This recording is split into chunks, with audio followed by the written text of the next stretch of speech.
దేశవ్యాప్తంగా కాంగ్రెస్ పని అవుట్ అయింది. అసెంబ్లీ ఎన్నికల్లోనూ కాదు, మున్సిపల్ ఎన్నికల్లోనూ కాంగ్రెస్ కు చేయిచ్చారు ఓటర్లు. మహారాష్ట్ర మున్సిపల్ ఎన్నికల్లో కాంగ్రెస్ మరోసారి చతికిల పడింది. పోలింగ్ ముందు వరకు మహాయుతిని మట్టి కరిపిస్తామని ప్రగల్భాలు పలికిన యువనేత రాహుల్ గాంధీ టీం ఫలితాల్లో మాత్రం ఘోర పరాజయాన్ని మూటగట్టుకుంది. 151 స్థానాల్లో కాంగ్రెస్ పోటీ చేస్తే 4-5 చోట్ల కూడా ప్రభావం చూపలేకపోయింది. అత్యధిక స్థానాల్లో హస్తంపాటి డిపాజిట్లు గల్లంతయ్యాయి. అయితే యువనేత ప్రతిభను ముందే పసిగట్టిన మహావికాస్ అఘాడీ నెల క్రితమే కాంగ్రెస్ ను పక్కన పెట్టింది. దీంతో పల్లెలే కాదు, పట్టణ ఓటర్లు కూడా రాహుల్ పార్టీని పట్టించుకోలేదు.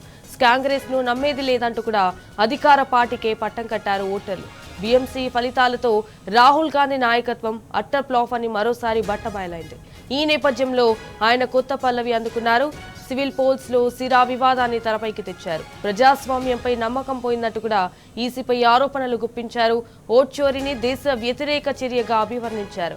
రాహుల్ గాంధీ వ్యాఖ్యలపై సోషల్ మీడియాలో మీమ్స్ వెల్లువెత్తుతున్నాయి. బీజేపీ లీడ్స్ కాంగ్లాక్స్ అంటూ రాహుల్ ను ఆడేసుకుంటున్నారు నెటిజన్లు.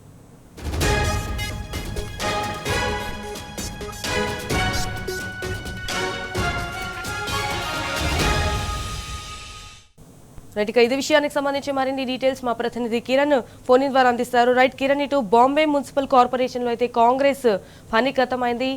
మరోసారి రాహుల్ నాయకత్వం అయితే అట్టర్ ఫ్లాప్ అయింది అనుకోవాలా? Watts update?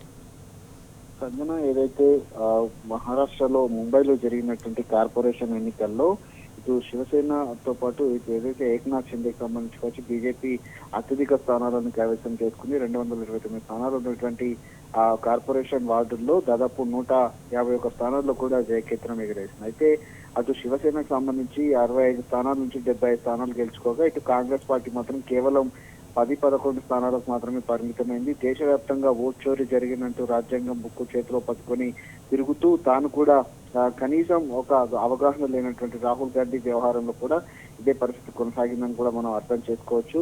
దేశవ్యాప్తంగా కాంగ్రెస్ పార్టీకి సంబంధించుకోవచ్చు, కాంగ్రెస్ శ్రేణులకు ఘోర పరాభవాలు అయితే ఎదురవుతా ఉన్నాయి.